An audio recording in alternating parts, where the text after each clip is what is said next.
ডিম ছুঁড়ছেন গ্রামবাসীরা, দৌড়ে পালাচ্ছেন পঞ্চায়েতের উপপ্রধান। বেআইনিভাবে জমি বিক্রির অভিযোগে ক্ষোভ হুগলিতে। এলাকার মানুষকে ভয় দেখিয়ে জমি দখলের অভিযোগ উপপ্রধানের বিরুদ্ধে। উপপ্রধানকে ঘিরে মাথায় ডিম ছুঁড়ে বিক্ষোভ এলাকাবাসীর। উত্তেজিত জনতার হাত থেকে বাঁচতে দৌড় উপপ্রধানের। অবশেষে পুলিশের হাতে গ্রেপ্তার উপপ্রধান। ঘটনায় উত্তেজনা ছড়িয়েছে হুগলির কোন্নগর কানাইপুর তালতলা এলাকার রিষড়া গ্রাম পঞ্চায়েতে। রাজ্যে পালাবদলের পরেই জেলায় জেলায় তৃণমূলের নেতা কর্মীদের দুর্নীতির খবর প্রকাশ্যে এসেছে। অনেকেই গ্রেপ্তার হয়েছে পুলিশের হাতে। গ্রেপ্তারির সময় কিংবা আদালতে পেশ করার সময় অনেক নেতাকে লক্ষ্য করে ডিম ছুঁড়তে দেখা গিয়েছে উত্তেজিত জনতাকে। আর এবার তেমনই একটি ঘটনা দেখা গেল হুগলিতে। এদিন সকালে হুগলির কোন্নগর কানাইপুর তালতলা এলাকাতে রিষড়া গ্রাম পঞ্চায়েতের তৃণমূলের উপপ্রধানকে ঘিরে বিক্ষোভ দেখান স্থানীয়রা।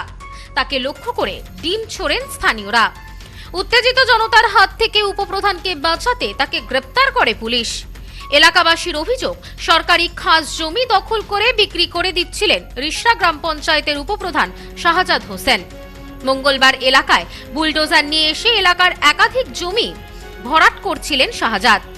তাদের আরও অভিযোগ, এই অঞ্চলে বেআইনিভাবে রাস্তাও তৈরি করেছিলেন তিনি। পাশাপাশি পঞ্চায়েতের পূর্ত কর্মাধ্যক্ষ গৌতম চক্রবর্তীর বিরুদ্ধেও আগ্নেয়াস্ত্র দেখিয়ে জমি দখলের অভিযোগ উঠেছে। এদিন তাকেও ঘিরে ধরে বিক্ষোভ দেখান স্থানীয়রা। এই ঘটনা জানাজানি হতেই উত্তেজনা ছড়িয়ে পড়ে এলাকায়। এলাকাবাসীর একাংশ এবং বিজেপির স্থানীয় কর্মীরা ঘটনাস্থলে উপস্থিত হন। শাহজাদকে ঘিরে বিক্ষোভ দেখান তারা। ছোড়া হয় ডিম, দেওয়া হয় চোর চোর স্লোগান। এরপর উত্তেজিত জনতার হাত থেকে বাঁচতে প্রাণ ভয়ে পালাতে শুরু করেন শাহজাদ। খবর পেয়ে ঘটনাস্থলে এসে উপস্থিত হয় উত্তরপাড়া থানার পুলিশ। এই ঘটনায় পঞ্চায়েতের উপপ্রধান এবং পঞ্চায়েতের পূর্ত কর্মাধ্যক্ষ সহ 3 জনকে আটক করেছে পুলিশ।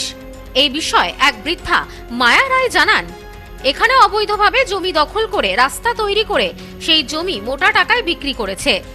এলাকার মানুষকে অসুবিধার মধ্যে ফেলে রাস্তা নির্মাণ করেছে, অবৈধভাবে জমি দখল করেছে, দিনের পর দিন ভয় দেখিয়েছে। আমরা চাই উপপ্রধানের কঠোর শাস্তি হোক। 5 লক্ষ টাকা করে বিক্রি করেছে, 15,000 টাকা করে কমিশন খেয়েছে। কে? শাহজাহান উপপ্রধান। কোন পঞ্চায়েতে? রিষড়া পঞ্চায়েত। এই জমির যে রাস্তাটা হয়েছে, এই রাস্তাটা কি দরকার ছিল? দরকার ছিল না। ও জায়গা বিক্রি করছে, এখন তারা পাবলিককে বেরোবে কোথা থেকে? তাদের তো বেরোবার রাস্তা দিতে হবে, তা নাহলে তারা কিনবে না। এই জমি বলছে নাকি জবরদখল করে নিয়েছে। জবরদখল করে নিয়েছে তো। এই জমির মালিকানা কই? একদিনও তো মালিকানা দেখলাম না। আমি আজকে 1949 সালে বাড়ি আমার, আজ পর্যন্ত আমি কোনোদিন জমির মালিক দেখি। এই বিষয়ে অপর এক গৃহবধূ বলেন, দিনের পর দিন এখানে অবৈধ কাজকর্ম করছেন, অবৈধভাবে রাস্তা তৈরি করেছেন, সরকারি জমি নিজে দিনের পর দিন ভোগ করেছেন, এলাকার মানুষকে ভয় দেখিয়ে নিজের কাজ হাসিল করেছেন। উনার কঠোর শাস্তির ব্যবস্থা করুক পুলিশ।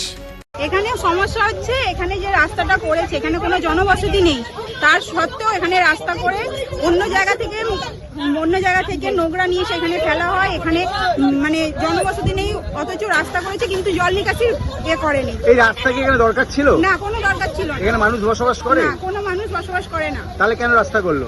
সেটা ও তৃণমূলের লোকেদের জিজ্ঞাসা করবেন কেন করেছে, কিসের জন্য করেছে। তাদের এর জন্য ফায়দার জন্য করেছে।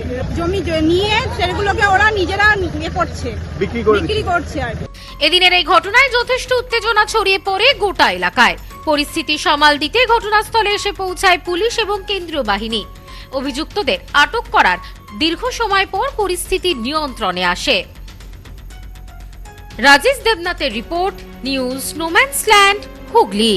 সদ্য লন্ডন থেকে চোখের অপারেশনের বিশেষ প্রশিক্ষণ নিয়ে ফিরেছেন ডাক্তার মোনাজির হোসেন। বনগাঁতে এই সর্বপ্রথম কোল্ড ফেকো, টোরিক, মাল্টিফোকাল ছানি অপারেশনের জন্য আসুন বনগা আই কেয়ারে। Bangaon eye care, court road, Bangaon. Phone 7044653887।